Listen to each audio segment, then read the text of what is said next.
ஆண்டவராகிய இயேசு கிறிஸ்துவினை நாம் மேம்படுவதாக இந்த காலைவெளியிலே உங்கள் யாவரையும் பார்ப்பதில் மிகுந்த சந்தோஷம். வாழ்க்கையில் எந்த பக்கம் போகணும்னு தெரியாத ஒரு நிலைமையில் மாட்டிகிட்டு இருக்கிறீங்களா? எந்த பக்கம் திரும்பினாலும் அடைக்கப்பட்ட வாசலாகவே இருக்குது. இப்படி போகலாமா? ஒரு டவுட்டு, ஒரு கன்ஃபியூஷனு. இந்த இடத்துல பணம் போடலாமா? இந்த இடத்துக்கு போய் இன்டர்வியூ அட்டன் பண்ணால் நமக்கு வேலை கிடைக்குமா? அப்படி பல சவுண்ட்ஸ் ஒரு வேளை உங்களை டிஸ்டர்ப் பண்ணிகிட்டு இருக்குதா? இந்த டிஸ்டர்பிங் பண்ணுற பல சவுண்டுக்கு மத்தியில் ஒரு அழகான சத்தம் உங்களுக்கு கேட்கும். நீங்கள் வலது பக்கமோ இடது பக்கமோ சாயும்போது வழி இதுவே அப்படின்னு உனக்கு ஒரு சத்தத்தை கொடுக்குறாரு. எப்படி பிரதர் இவ்வளோ சத்தம் கேட்குது இந்த உலகத்தில், இதெல்லாம் தாண்டி ஆண்டவர் சத்தத்தை கேட்கணும், நான் என்ன பண்ணணும் அப்படின்னா ஆண்டவர் சொல்கிறாரு, நீ முதலாவது தேவ ராஜ்யத்தையும் நீதியும் தேடுவாயானா. இன்றைக்கி நிறைய சத்தத்தை ஃபார் எக்ஸாம்பிள் காலையில் எழுந்தோடனே பாருங்கள், ஜெபம் பண்ண போகிறத விட்டு வி ஸ்டார்ட் டு ஸ்க்ரோல், ரீலை பார்க்குறோம், ஏதாவது ஒன்று பார்க்குறோம். காலையிலே நம்ம மைண்டு கரெக்ட் ஆகுது, மற்ற சவுண்ட்ஸை கேட்குறோம். ஆண்டர் சமூகத்துக்கு போகிறதுக்கு முன்னாடி மற்ற சவுண்ட்லாம் கேட்ட உடனே அதை ஃபுல்லாக நம்ம மைண்டை கரெக்ட் பண்ணிடுறது, ஆக்கியப்பாக இருக்குது. அதனால தான் தாவீது அதிகாலையிலே நம்ம சத்தத்தை கேட்க பண்ணுங்க ஆண்டவரே. ஏன்னா God's voice will give you a clear direction. God's voice will never put you into confusion. He will lead you, guide you in a correct path at the way that you should go. அது ரொம்ப முக்கியங்க. ஒரு ஆவிக்குரிய மனுஷனுக்கு, ஒரு மனுஷனுக்கு அந்த கரெக்டான பாதை என்பது ரொம்ப முக்கியம். அது ஆவியானவர், நமக்குள்ளே இருக்கிற ஆவியானவர் தான் தருவார். அப்போது ஆவியானவர் நமக்குள்ளே ஆக்டிவாக இருக்கணும். ஆவியானவர், நான் ஒரு ரீசன்ட் டேஸில் யூத் மீட்டிங் போகும்போது இந்த கேள்வி கேட்டேன். உங்களுக்குள்ளே ஆவியானவர் கண்டிப்பாக இருக்கிறார். இங்கே இருக்கிற எல்லாருக்குள்ளேயும் சத்தத்தை கேட்டுக்கொண்டு இருக்கிற எல்லாருக்குள்ள நமக்குள்ள ஆவியானவர் இருக்கிறார். But is he active or inactive?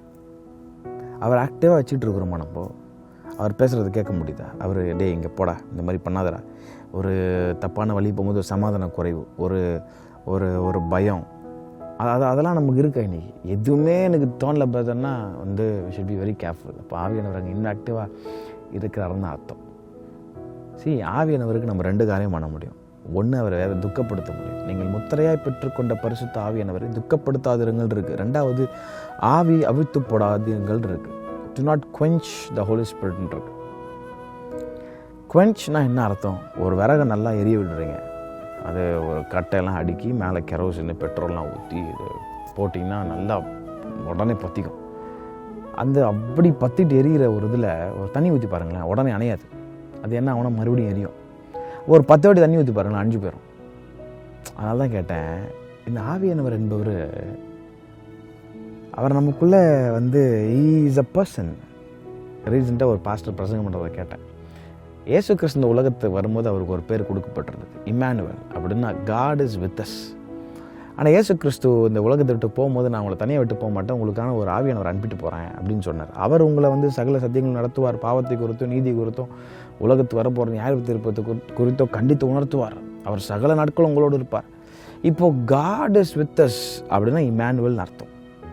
இப்போ ஹோலி ஸ்பிரிட்னா என்ன அர்த்தம்னா, காட் இஸ் வித் அஸ் கிடையாது, காட் இன்சைட் அஸ்.